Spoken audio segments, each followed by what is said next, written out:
ทุกคนอาจจะเจริญพรนะครับเจ้าคณะตำบล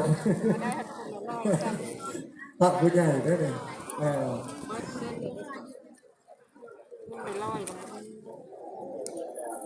เอาแม่คุณ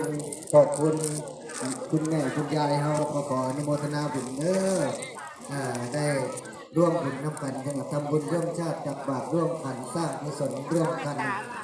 เกิดพบได้ชาติใดก็ให้ได้พบได้พอกันที่เก่าที่เดิมซึ่งมึงจะเกิดมาเป็นแม่ครูซึ่งมึงจะเกิดมาเป็นแม่ออกคำชาติหน้าบางที่เลยออกเป็นญาติโยม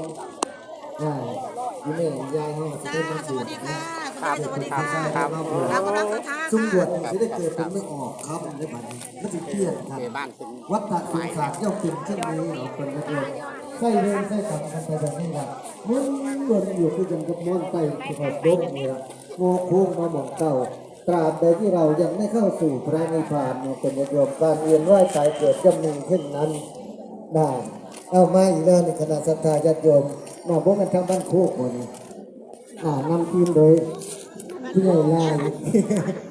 ผู้ใหญ่ลายเนาะเอาโมทนาบุญเด้อ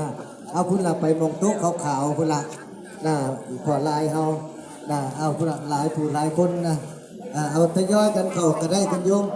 ชุดละหาเนาะชุดละหาละหกได้อยู่